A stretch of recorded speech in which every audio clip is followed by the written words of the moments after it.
तीन कृषि कानूनों को लेकर, तीन कृषि कानूनों को रद्द कराने को लेकर चल रहे किसान आंदोलन की अब सालगिरह आ रही है। 26 नवंबर को दिल्ली के बॉर्डर्स पर किसान बैठे थे और लगातार तब से लेकर अब तक धरना चल रहा है। हालांकि इस बीच प्रधानमंत्री नरेंद्र मोदी ने टीवी पर देश के सामने आकर देशवासियों से माफ़ी मांगते हुए तीन किसानों का आंदोलन लगातार जारी है।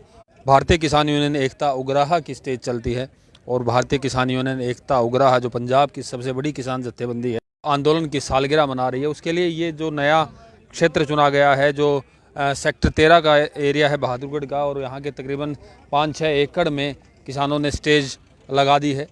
स्टेज बनाई गई है जहाँ पर किसान नेता, संयुक्त किसान मोर्चा के तमाम नेता पहुँचेंगे। और जो स्टेज यहाँ से थोड़ी सी दूर ऑटो मार्केट में चल रही थी, अब वो लगातार 2 या 3 दिन ये स्टेज यहीं पर चलेगी और इसी स्टेज से किसान आंदोलन की आगे की रूपरेखा तय होगी। क्योंकि किसान आंदोलन जिन 3 कृषि कानूनों को लेकर शुरू हुआ था, वो 3 कृषि कानून भले ही रद्द हो चुके हैं, लेकिन किसानों की मांग अभी काफ़ी बाकी है, जिसमें एमएसपी की मांग मुख्य है। फिलहाल बात करते हैं 26 की किसान महापंचायत की।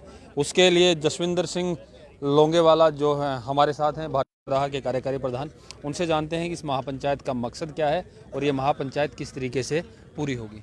जी जसविंदर जी, पहले तो बताएं महापंचायत का मकसद क्या है। ਅਸੀਂ ਜਿਹੜਾ 26 ਨਵੰਬਰ ਦਾ ਪ੍ਰੋਗਰਾਮ ਦਿੱਲੀ ਦੀਆਂ ਬਰੂਹਾਂ ਦੇ ਉੱਤੇ ਕਰਨ ਜਾ ਰਹੇ ਹਾਂ, ਸੰਯੁਕਤ ਮੋਰਚੇ ਦੇ ਸੱਦੇ ਦੇ ਤਹਿਤ ਕੀਤਾ ਜਾ ਰਿਹਾ ਹੈ।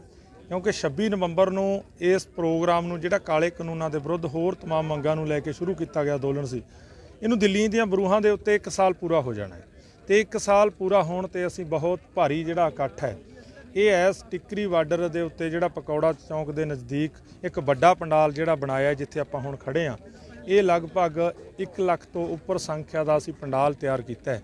ਜਿਹਦੇ ਇਸ ਪੰਡਾਲ ਦੇ ਵਿੱਚ ਉਸ 26 ਤਰੀਕ ਦੇ ਨਵੰਬਰ ਦੇ ਦਿਨ ਦੇ ਉੱਤੇ ਸਾਰੇ ਦੇਸ਼ ਵਾਸੀਆਂ ਨੂੰ, ਪੂਰੀ ਦੁਨੀਆ 'ਚ ਵਸਦੇ ਲੋਕਾਂ ਨੂੰ ਅਸੀਂ ਸੱਦਾ ਦਿੱਤਾ ਹੈ ਕਿ ਆਓ ਭਰਾਵੋ, 1 ਸਾਲ ਹੋ ਗਿਆ ਸਾਨੂੰ ਲੜਦਿਆਂ ਨੂੰ, ਬਹੁਤ ਸ਼ਹਾਦਤਾਂ ਹੋ ਚੁੱਕੀਆਂ ਨੇ ਸਾਡੇ ਭੈਣਾਂ ਭਰਾਵਾਂ ਦੀਆਂ।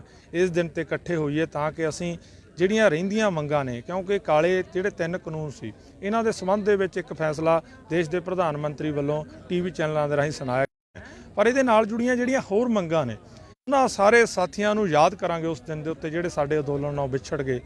ਇਹ ਅੰਦੋਲਨ ਦੀ ਕਿੱਥੇ ਤੱਕ ਧਮਕ ਪੈ ਗਈ, ਉਹ ਸਾਰੀਆਂ ਗੱਲਾਂ ਹੋਣਗੀਆਂ। ਉਹਦੀਆਂ ਜਿਹੜੀਆਂ प्रबंधां ਦੀਆਂ ਲੋੜਾਂ ਨੇ ਉਸ ਦਿਨ ਦੇ ਲਈ ਪ੍ਰਬੰਧ ਕਰਨ ਵਾਸਤੇ। जसविंदर जी, सबसे पहले उसमें सवाल ये उठता है कि दिल्ली के नज़दीक, दिल्ली बॉर्डर के नज़दीक ये किसान महापंचायत करने के पीछे मकसद क्या है। जो 3 कृषि कानून थे वो रद्द हो चुके हैं, और जहाँ तक एमएसपी की बात है तो प्रधानमंत्री ने कहा एक कमेटी बना रहे हैं, उस पर बातचीत होगी और जो भी रिपोर्ट आएगी उसको लागू किया जाएगा। तो ऐसी सूरत में जब किसानों को यहाँ दिल्ली बॉर्डर से वापस घर जाना चाहिए, आप लोगों ने कॉल दी है कि 26 नवंबर को यहाँ पहुँचे और लाखों की संख्या में पहुँचे। देखो, हाले ਆਪਾਂ ਇੱਕ ਗੱਲ ਤਾਂ ਸਾਫ਼ ਕਹਿ ਸਕਦੇ ਹਾਂ ਕਿ ਦਿੱਲੀ ਦੀ ਜਿਹੜੀ ਸਰਕਾਰ ਹੈ ਸਾਡੀ ਕੇਂਦਰ ਦੀ, ਉਹਨੇ ਬਿਆਨ ਹੀ ਜਾਰੀ ਕੀਤਾ ਚੈਨਲ ਦੇ ਵਿੱਚ। ਹਜੇ ਤਾਂ 29 ਤਰੀਕ ਨੂੰ ਸੈਸ਼ਨ ਬੈਠਣਾ ਹੈ। ਕੀ ਉਹ ਗੱਲ ਦੇ ਉੱਤੇ ਸਰਕਾਰ ਖਰੀ ਉਤਰਦਾ ਹੈ? ਉਹ ਕੀ ਇਹਨਾਂ 3 ਕਾਨੂੰਨਾਂ ਨੂੰ ਜਿਹੜਾ ਇਹਦਾ ਪੂਰਾ ਤਰੇੜਾਂ ਪਾਉਂਦੀਆਂ ਨੇ ਇਹ ਗੱਲਾਂ? ਉਹ ਸਾਰੀਆਂ ਮੰਗਾਂ, तमाम ਮੰਗਾਂ ਨੇ ਜਿਨ੍ਹਾਂ ਨੂੰ ਹੱਲ ਕਰਾਉਣ ਦਾ ਮਸਲਾ ਹੈ, ਜਿਹਦੇ ਤੇ ਸਾਰੇ ਦੇਸ਼ ਦੇ ਲੋਕ संघर्ष कर रहे हैं। इसे करके तो आंदोलन नहीं समाप्त करते। बात तो ये कही जा रही है ना कि जो सड़कें अवरुद्ध की गई थी वो 3 कृषि कानूनों को लेकर थी। अब 3 कृषि कानून वापस हो गए, एमएसपी पर भी कमेटी बन जाएगी, जो आप लोगों ने कहा है उस पर सरकार बात कर रही है। आज कैबिनेट में भी बैठक होनी है, कैबिनेट की बैठक होनी, बात होनी है। लेकिन ऐसे में जो बाकी डिमांड्स हैं, क्या उनके लिए इन सड़कों को खाली करके आंदोलन नहीं किया जा सकता? नहीं, देखो, किया तो जा सकता है। जो देश का जो प्रधानमंत्री है उस पर लोगों का विश्वास हो गया। ये देश का जो प्रधानमंत्री है हमारे का, ये ਸਾਡੇ ਦੇਸ਼ ਦੇ ਪ੍ਰਧਾਨ ਮੰਤਰੀ ਨੇ ਲਗਾਤਾਰ ਜਿਹੜੇ ਬਿਆਨ ਜਾਰੀ ਕੀਤੇ ਆ, ਉਹਨਾਂ ਦੇ ਵਿੱਚ ਝੂਠ ਸਾਬਤ ਹੁੰਦਾ ਰਿਹਾ, ਜਿਹਦੇ ਕਰਕੇ ਲੋਕਾਂ ਦਾ ਵਿਸ਼ਵਾਸ ਹੈ ਜਿਹੜਾ ਉਹ ਟੁੱਟ ਗਿਆ ਕੇਂਦਰ ਦੀ ਸਰਕਾਰ ਤੋਂ।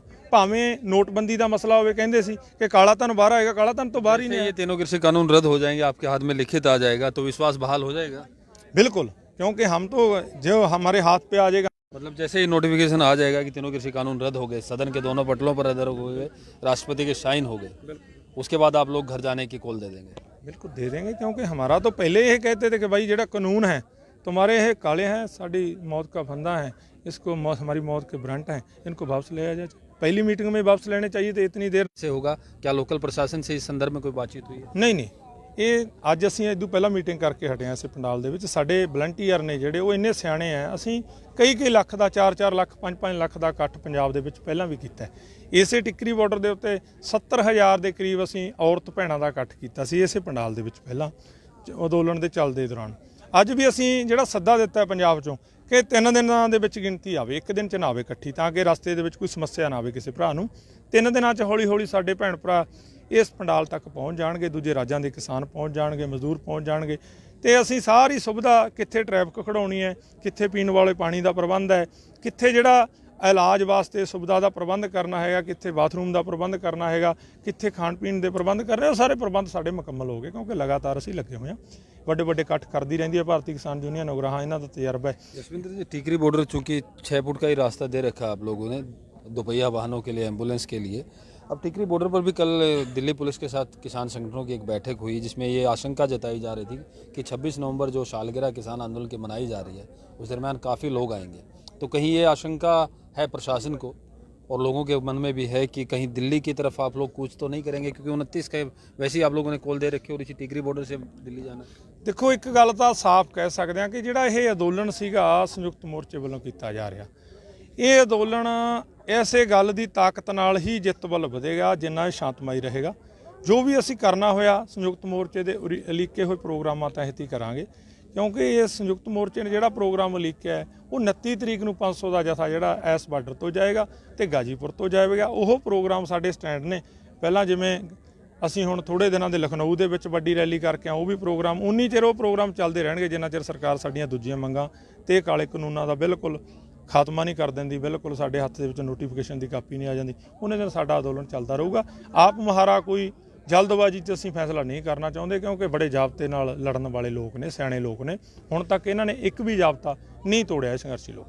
तो 26 को जब लोग आएंगे, 26 के लिए आप लोग बता रहे हैं कि आने शुरू हो गए हैं, तो 26 के बाद क्या वो लोग वापस भी चले जाएंगे या नोटिफिकेशन मिलने तक वहीं पर यहीं पर रहेंगे? देखो, ਜਿਹੜੇ ਬਹੁਤੇ ਭਰਾ ਲੰਬਾ ਸਮਾਂ ਘਰ ਦੇ ਕੰਮਕਾਰ ਛੱਡ ਕੇ ਉਰੇ ਨਹੀਂ ਰਹਿ ਸਕਦੇ, ਉਹ ਵਾਪਸ ਜਾਣਗੇ, ਪਰ ਵੱਡੀ ਗਿਣਤੀ ਉਰੇ ਰਹੂਗੀ, ਕਿਉਂਕਿ ਇਹ ਜਿੰਨੇ ਕੁ ਸਾਡੇ ਕੋਲੇ ਪ੍ਰਬੰਧ ਆ ਉਰੇ ਰਹਿਣ ਸਹਿਣ ਦੇ, ਉਹਦੇ ਹਿਸਾਬ ਨਾਲ ਉਨੇ ਕੁ ਲੋਕ ਤਾਂ ਰਹਿਣਗੇ। ਜਿਹੜੇ ਉਦੋਂ ਵਾਧੂ ਹੋਏ ਸਾਡੇ ਕੋਲੇ, ਉਹ ਪੰਜਾਬ 'ਚ ਚਲੇ ਜਾਣਗੇ, ਜਦੋਂ ਲੋੜ ਪਈ ਫੇਰ बुला ਲਾਂਗੇ। जसविंदर जी, एक आखिरी सवाल, आम आदमी अब ये जानना चाह रहा है कि जब प्रधानमंत्री ने तीनों कृषि कानून रद्द कर दिए हैं, तो किसान सड़कें कब खाली करें, कब अपने घर और खेत में लौट रहे हैं किसान? ਦੇਖੋ, ਇਹ ਤਾਂ ਆਮ ਲੋਕਾਂ ਨੂੰ ਦੇਸ਼ ਦੇ ਪ੍ਰਧਾਨ ਮੰਤਰੀ ਤੋਂ ਪੁੱਛਣਾ ਚਾਹੀਦਾ ਹੈ ਕਿ ਜੇ ਤੁਸੀਂ ਨੇ ਇਹ ਤਿੰਨੇ ਕਾਨੂੰਨ ਰੱਦ ਕਰਨੇ ਸੀ, ਵਾਪਸ ਲੈਣੇ ਸੀ, ਤਾਂ ਆਹ ਸਾਲ ਭਰ ਲੋਕਾਂ ਨੂੰ ਬਾਰਡਰਾਂ ਦੇ ਉੱਤੇ ਕਿਉਂ ਬਿਠਾਇਆ, ਪਹਿਲਾਂ ਕਿਉਂ ਨਾ ਰੱਦ ਕੀਤੇ?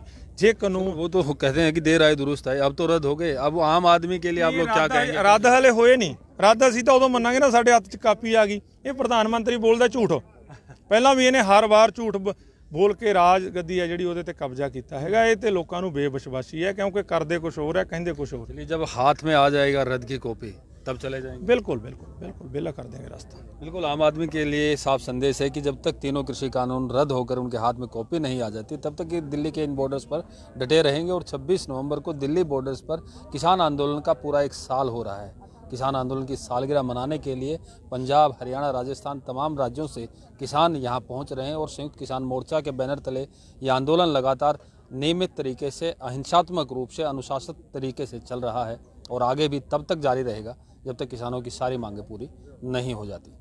प्रवीण कुमार धनखड़, पंजाब केसरी, टिकरी बॉर्डर।